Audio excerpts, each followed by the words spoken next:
Olá, galera, tudo bem? Hoje nós vamos trabalhar a questão número 177 azul do Enem 2019.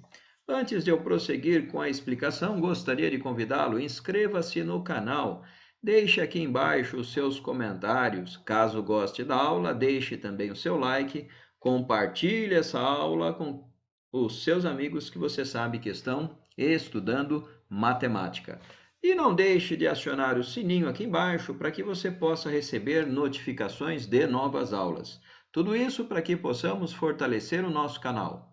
A questão de hoje provavelmente foi a questão mais difícil dessa prova de 2019. Se você conseguiu resolver esta questão com coerência, você está de parabéns. Você entende de funções trigonométricas e entende muito. Vamos então à leitura do problema. Um grupo de engenheiros está projetando um motor cujo esquema de deslocamento vertical do pistão dentro da câmara de combustão está representado na figura. A função tal, que está representada aqui, descreve como varia a altura, medida em centímetro, da parte superior do pistão dentro da câmara de combustão, em função do tempo t, medido em segundos. Nas figuras estão indicadas as alturas do pistão em 2 instantes. Perceba, eu tenho instante igual a 0 e a altura é esta aqui. Veja que quando o instante for diferente de 0, ou seja, quando esta peça circular fizer este movimento aqui, nesta direção, nesse sentido anti-horário, perceba que esta parte da haste, ela sobe, como indica essa seta. E veja que houve aqui uma variação na altura. Caso você não entenda nada de motor a combustão, observe esta animação que eu coloquei aqui.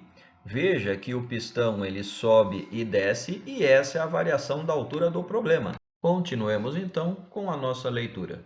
O valor do parâmetro b, que é dado por um número inteiro positivo, está relacionado com a velocidade de deslocamento do pistão. Para que o motor tenha uma boa potência, é necessário e suficiente que, em menos de 4 segundos após o início do funcionamento, a altura da base do pistão alcance por 3 vezes o valor de 6 centímetros. Para os cálculos, utilize 3 como aproximação para π. O menor valor inteiro a ser atribuído ao parâmetro b, de forma que o motor a ser construído tenha boa potência, é. Veja você que eu já transportei para cá a nossa função que estava aqui. Perceba também que o h de t que eu tinha, eu coloquei no final. Transportei também os dados que estão no penúltimo parágrafo e também coloquei aqui, vai nos ser bastante útil, uma partezinha do ciclo trigonométrico. Veja que esse h de t significa a altura, e a altura é 6 centímetros. Então, eu posso tirar o h de t, colocar o 6, e o resto eu copio. Este 4 aqui que está sozinho, posso jogá-lo para lá, e aí teremos desse lado 6 menos 4. E deste lado teremos o seguinte. Veja que desse lado, 6 menos 4, 2. Agora perceba que esse 4 está multiplicando. Eu posso passá-lo, devo passá-lo para lá, dividindo. Então, deste lado, teremos o seno de beta-t sobre 2 menos π sobre 2 é igual a 2 quartos. Observe que 2 quartos eu posso simplificar, fica 1/2. E aí teremos o seguinte, seno, aqui, beta-t sobre 2 menos π sobre 2 é igual a 1/2. Acompanhem comigo aí. O seno de alguém que está dentro dos parênteses é igual a meio. Eu preciso saber qual é o valor desses elementos que estão dentro dos parênteses. Mas eu sei que o seno é igual a meio. Então, veja, meio é este valor aqui para o seno.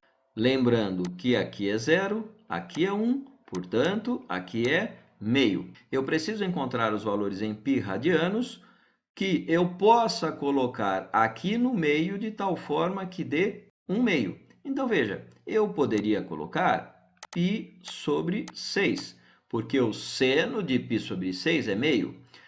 Aí eu tenho, seguindo aqui no ciclo trigonométrico, 2π sobre 6, 3π sobre 6, 4π sobre 6, 5π sobre 6. Perceba que 5π sobre 6, o seno também é meio. Então, se eu colocasse aqui no meio, seno de 5π sobre 6, daria meio. Aí, 6π sobre 6, 7π sobre 6, 8π sobre 6, 9, 10, 11, 12π sobre 6. E, por último, teremos também que 13π sobre 6 também dá meio. Se eu colocasse 13π sobre 6, daria meio. Poderia também fazer a conta, π mais π sobre 6 daria 13π sobre 6. Agora perceba isso aqui, qual desses três valores eu usarei? Olha só, diz aqui que a altura da base do pistão alcance por 3 vezes a altura de 6 centímetros, que nós colocamos aqui. Então, na verdade, π sobre 6 é a primeira vez, 5π sobre 6 é a segunda vez e, por último, 13π sobre 6. E é justamente essa terceira vez, ou 13π sobre 6, que usaremos.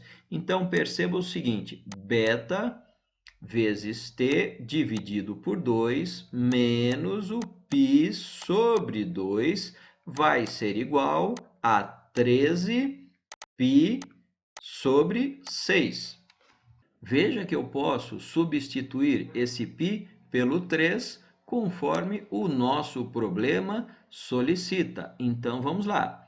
O beta vezes o t sobre o 2 menos 3 sobre 2 é igual a 13 vezes 3. E embaixo eu coloco o número 6. Perceba que, novamente, 3/6 eu posso simplificar e aqui eu ficarei com 1 meio. E eu posso cancelar todos esses dois aqui embaixo. Então, ficaremos com beta vezes o t é igual. Veja que esse 3 pode ir para lá, eu somo com o 13. Portanto, beta vezes o t será igual a 16. Transportando esta equação aqui para o lado esquerdo, por falta de espaço, teremos beta vezes o t é igual a 16. Perceba que esse beta está multiplicando, eu posso passá-lo para lá, dividindo. Agora aqui, atenção! Diz aqui o seguinte, para que o motor tenha uma boa potência, é necessário o suficiente que em menos de 4 segundos... Esse é o tempo, menor que 4 segundos, conforme já tínhamos colocado. Então, podemos escrever assim, o tempo será maior que 16 sobre beta. Por quê? Porque este lado tem que ser menor que o tempo. E esse tempo terá que ser menor que 4 segundos. Então, teremos essa equação aqui, 16 sobre beta terá que ser menor que 4. Agora, podemos jogar esse beta multiplicando o 4 e o 4 dividindo 16. Então, ficaremos assim, beta será maior que 16 sobre 4. Portanto, o beta, que é o valor que estamos procurando, deverá ser o primeiro número inteiro positivo, conforme nos disse o problema, maior que 4. E esse valor é o 5. Então, o menor valor inteiro a ser atribuído ao parâmetro b é o número 5. Probleminha que deu bastante trabalho e exigia de você bons conhecimentos de trigonometria, inclusive algum conhecimento de motores a combustão. Daí as dificuldades. De qualquer forma, espero tê-lo ajudado. Não entendendo, pause e volte algumas vezes para que você possa entender. E reforçando, se você não sabe trigonometria na circunferência, a matéria do segundo ano do ensino médio, dê uma estudada, porque costuma cair em vestibulares e também no Enem. O card está aqui em cima já e deixarei também um link para você acessar as nossas aulas ou a playlist desse assunto. Um grande abraço a todos e até a próxima aula. Até lá!